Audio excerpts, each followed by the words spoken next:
Cobra को salute.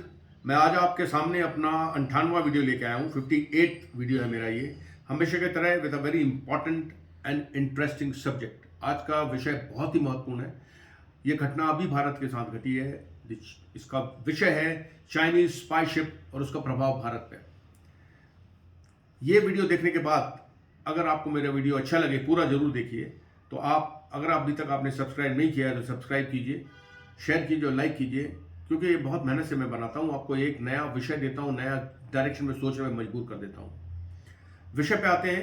Chinese spy ship Yong वांग 5 जो कि भारत के पास श्रीलंका में हम्बनटोटा बंदरगाह पे डॉक थी, इसके ऊपर क्या भारत पर प्रभाव हुआ और भारत ने कैसे रिएक्ट किया, जरूर देखिए पूरा वीडियो। इसको समझने के लिए पहले चाइना को समझते हैं।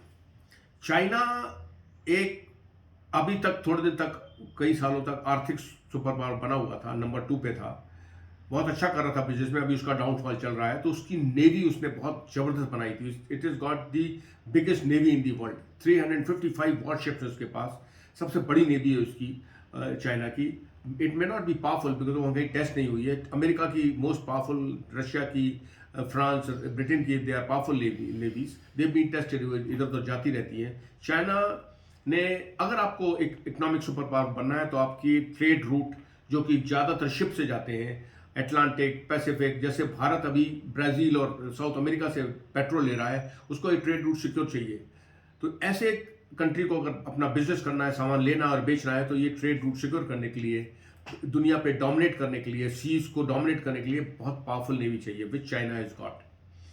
चाइना कि ये जो वियांग वांग सीरीज की जो स्पाई शिप्स हैं, ये उसके स्ट्रेटेजिक सपोर्ट फोर्स है, उसकी एक थिएटर कमांड है, बहुत बड़ी कमांड है, उसका हिस्सा है ये पीएलए आर्मी की, पीपल्स लिबरेशन आर्मी चाइना के नीचे आती है। ये थिएटर कमांड है, कई थिएटर कमांड है। भारत अभी थिएटर कमांड के झगड़े में फंसा हुआ है। एयरफोर्स बोलता मैं रहूंगा, नेवी बोलती ये उनका थिएटर कमांड ही सेट नहीं हो रहा अभी भारत का। मोदी जी तंग आ गए हैं बता बता के।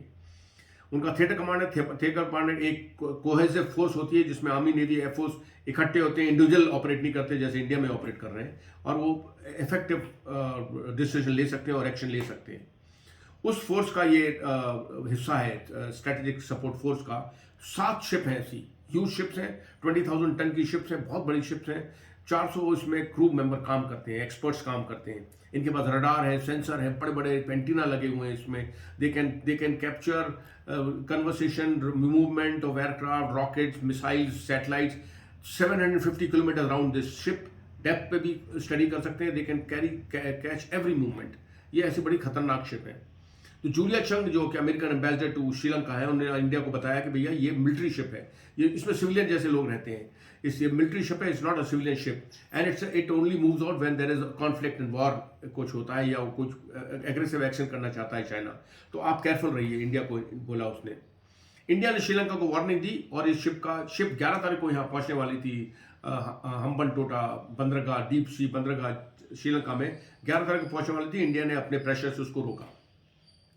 चाइना जो है, ये इंडियन ओशन रीजन में, आईओआर जिसको कहते हैं, इंडियन ओशन रीजन में, जो north of Australia, south of पूरा इंडिया, साउथ चाइना सी, और इधर ईस्ट जो कोस्ट है of Africa, continent of Africa, ये जो इलाका है इंडियन ओशन रीजन है, जो कि इंडिया का प्रभाव वाला रीजन है। इंडिया इसमें किसी को तक नहीं करने देता, प्रभाव डालता है, मगर उसको प्रभाव करने, उसको डोमिनेट करने के लिए you should need a very strong navy. तो चाइना को यहाँ मिलिट्री बेस नहीं मिल रहा है कोई इंडियन ओशन रीजन में। वो एक मिलिट्री बेस के लिए जगह ढूंढ रहा है कई सालों से। उसका एक मिलिट्री बेस है gulf, the horn of Africa, Djibouti, एक रिपब्लिक ऑफ जिबोटी एक नेशन है, उसमें जिबोटी में उसका मिलिट्री बेस है, प्रॉपर मिलिट्री बेस है। उसको बेसिस ऑफ गदार और कराची भी अवेलेबल है, पर वो प्रॉपर मिलिट्री बेस नहीं है, क्योंकि वहाँ जो गदार में जो उसने बेल्ट एंड रोड इनिशिएटिव से जो इसने बनाया, गदार पोर्ट मिलिट्री बेस बनाने के लिए बनाया, मगर वहाँ की बलूच लिबरेशन आर्मी, मिलिटेंट्स, आतंकवादी उसको काम नहीं करने दे रहे हैं। Karachi it is very close to India, it will not suit it, वहाँ वो वॉरशिप डॉक करना खतरे से खाली नहीं है उसके लिए। तो ये पोर्ट अवेलेबल है in emergency, but it is not a military base. वो श्रीलंका में अपना हम्बनटोटा बंदरगाह में अपना मिलिट्री बेस बनाने की कोशिश कर रहा है। ये अब श्रीलंका में आते हैं। श्रीलंका हमारा एक नेबरिंग देश है। अगर आप क्यूबा में मिलिट्री बेस बनाना चाहोगे, अमेरिका बनाने नहीं देगा, पूरी जोर लगा देगा, आपको वहां से निकाल देगा। Sri Lanka is as good as Cuba to America as India. India के साथ एक छोटा सा देश है, उसकी आर्थिक स्थिति हमेशा ही खराब रही है। It was never very economically developed country. Sri Lanka हो गया, नेपाल हो गया, बट इंडिया की 2014 से पहले जो कांग्रेस गवर्नमेंट थी, कभी उसने अपने इन्फ्लुएंस वहां नहीं पैदा किया। यहाँ तक कि जब when we were operating in Sri Lanka, गाड़ी से लेकर पेंसिल से लेकर वो इंडिया का कुछ भी नहीं मिलता था, वहाँ सब बाहर के देशों का था। तो यहाँ तक कि हमारे वो इतना भी प्रभाव नहीं था इंडिया का। मोदी जी आने के बाद he went all round the world, वो घूमते रहे, सब नेताओं से मिले, सब कंट्री गए। लोग कहते थे प्राइम मिनिस्टर तो बाहर ही घूम रहा है, मगर उसका रिजल्ट अभी मिल रहा है इस सेकेंड टर्म में उनके। They are all his friend, they all country know him, पूरे उनके लीडर इन मोदी जी के पर्सनल एक वन कॉल कांटेक्ट में है। श्रीलंका को पैसे की बहुत जरूरत थी। जब world bank, Indian IMF, Asia bank, ये जब किसी को पैसा देते हैं, किसी को लोन देते हैं, किसी भी कंट्री को, तो वो उसकी पेमेंट की क्षमता को देखते हैं कि whether it will be able to return, कि पैसा रोक देश है, आप पैसा दे दो और वो पूरा इधर उधर उड़ा दे और वो पैसा वापस ना दे पाए, और वो किस में लगा रहा है, उसमें कमाई का साधन है कि नहीं। श्रीलंका को वो लोन देने से कतराते थे, बिकॉज श्रीलंका ने एक बहुत बड़ी गलती करी थी 2011, 12, 13, 14 में। उसने चाइना से लोन लिया था। जब आप अपना घर का लोन लेने जाते हो, व्हीकल का लोन लेने जाते हो, बैंक आपके पूरे पेपर डॉक्यूमेंट चेक करता है कि आपकी तनख्वाह कितनी है, आप पैसे दे पाओगे कि नहीं। जब कंफर्म हो जाता है, आपका सिविल रेट देखता है, तो जब ही आपको लोन देता है। अगर आपको बैंक से लोन नहीं मिलता तो आप मोहल्ले के, बाजार के मारवाड़ी से जाके लोन लेते हो, और वो कुछ भी नहीं चेक करता, आपके घर के पेपर देखता है। 1 करोड़ का घर होता है, वो 10 लाख का लोन देता है, और बहुत हैवी इंटरेस्ट में देता है।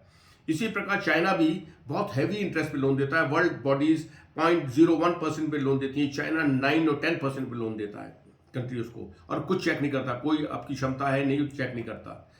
चाइना ने अपने बेल्ट एंड रोड इनिशिएटिव में श्रीलंका को $50 बिलियन तक का लोन दे दिया, 50 हजारों करोड़ रुपए, मतलब अनगिनत पैसे उसको दे दिए।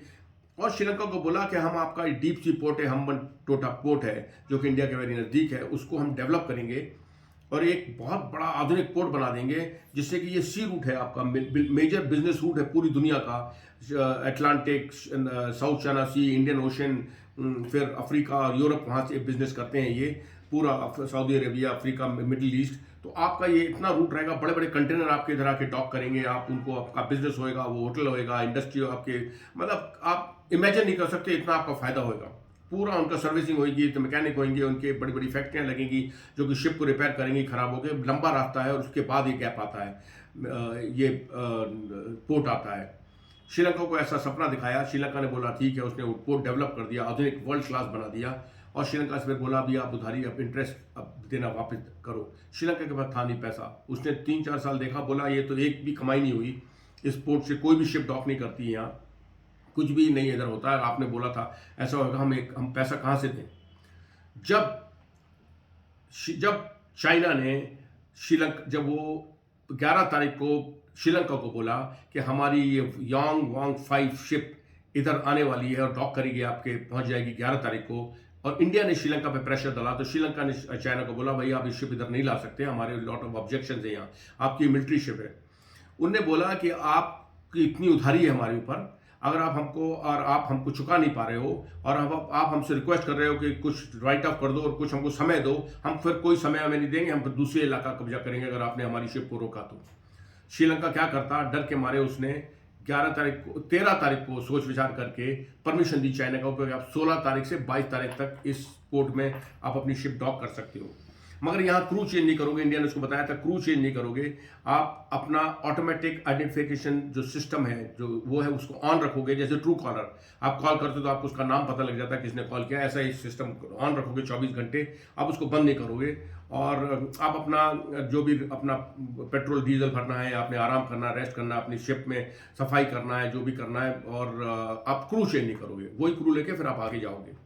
ये शिप चाइना की यांग वांग 5 इधर से हम्बनटोटा से सब कुछ क्रू चेंज करने के बाद उनके बाय फ्लाइट क्रू आते और ये चेंज होते, इसको जिबूटी जाने वाली थी, मगर ये मना कर दिया। और बट ये उनने मना किया कि इधर आप जिबूटी जाने का प्रोग्राम था, अभी प्रोग्राम कैंसिल नहीं हुआ था उनका, ये प्रोग्राम था। ये शिप 13 तारीख को उनको खबर दी, ये 16 तारीख को शिप यहाँ पहुँच गई। मोदी जी ने देखा कि हमारे पास इतनी क्षमता तो है नहीं अभी कि हम इसको फिजिकली रोकें, हम उससे एकदम लड़ाई मोल लेने चाइना से कि आप इस शिप नहीं ला सकते हो, हमारी नेवी अभी इतनी स्ट्रांग नहीं है, हम एकदम उनसे रिलेशंस फॉल नहीं कर सकते। तो मोदी ने 11 से 16 तक के इस बीच में उसको समय मिल गया, उसने एक ज़बरदस्त प्लान बनाया अपना और उस शिप को आने दिया। ये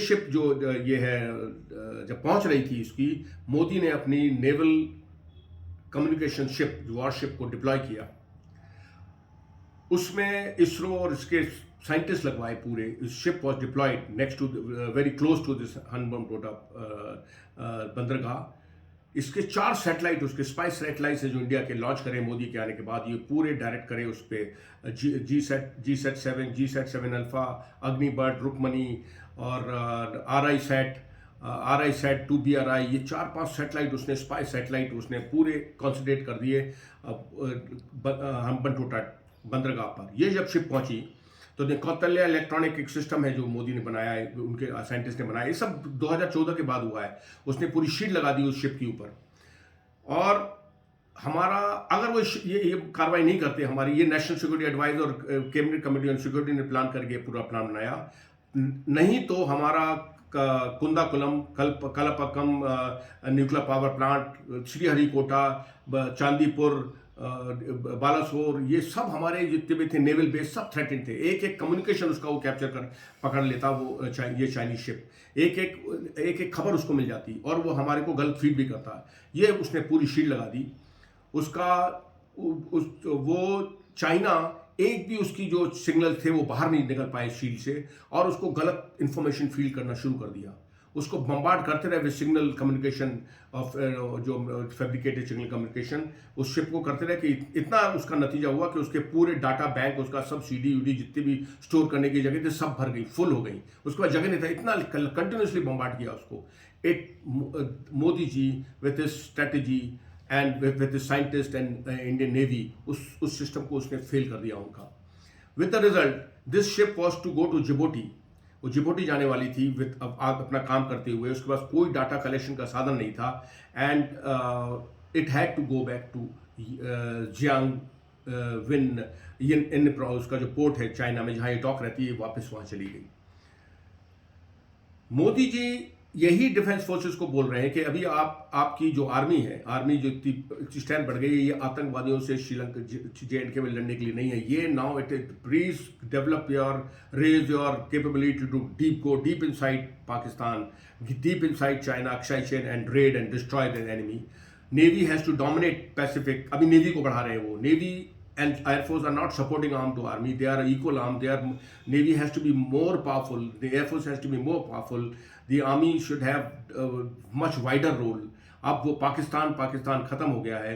अभी एक नई कंट्रोवर्सी चल रही है कि नेपाल बोल रहा है कि हम अग्निपथ में, हमारे जनरल बोल रहे हैं अग्निपथ में भर्ती नहीं हो नेपाली, तो हमारे गोरखा रेजिमेंट का क्या होगा। अरे मेरे भाई, ये इंडियन आर्मी किसी का नौकरी का साधन नहीं है कि फैक्ट्री में नौकरी लग रही है, ये प्रोफेशनल आर्मी है। अगर वो नहीं आएंगे तो हमारे गढ़वाली, कुमाऊनी, हिमाचली उसमें भर्ती हो जाएंगे। अब ये गोरखा रेजिमेंट, सिख रेजिमेंट से भावनाओं से अब दूर जाओ, make it a professional army. Your role is to fight beyond inside the enemy, your role is to intercept and destroy the Chinese capability of Chinese spy ship like Yuan Wang series की जो 7 ship है, इसको आपने बिल्कुल neutralise करना है। आपकी capability ये होना है, आपको डोमिनेट करना है टिल ऑस्ट्रेलिया, पूरा इंडियन ओशन आपके सर्विलेंस में होना चाहिए। This the China realised 3 lesson were given to China ने। एक लेसन तो मिल गया कि अभी India is not a country which we expected for 2014 के पहले थी। इंडिया हैज, उसने रियलाइज कर लिया कि कुछ ना कुछ इंडिया ने किया है, जब भी मेरा पूरा हम जीरो हो गए हमारी कैपेबिलिटी। दूसरा, उसको पता लग गया कि हम्बनटोटा को मिलिट्री बेस हम नहीं बना सकते, यहाँ डॉक करना बहुत मुश्किल है, इंडिया अभी तक नहीं करने देगा डॉक। तीसरा, उसको श्रीलंका को पता लग गया है कि भैया India is a country to reckon with, इसको इसके साथ आप पंगा नहीं ले सकते। और ये हमको बिना किसी शर्त के 4,000 करोड़ रुपया दे चुका है हमारी उसके लिए, और हमको देते जा रहा है, पूछ भी नहीं रहा, ना हमको ऑक्यूपाई कर रहा है। Same lesson will go to Nepal कि भैया this we are dealing with a professional army, it is not Gorkha regiment के लिए भर्ती नहीं हो रही है। The same lesson will go to all the neighbours, we are emerging as a very very potent force. और हमको इस माइंडसेट को, हमको डिफेंस फोर्स को चेंज करना पड़ेगा, थिएटर कमांड में जल्दी जल्दी अपने आप को ट्रांसफॉर्म करना पड़ेगा। कोबरा का सलूट।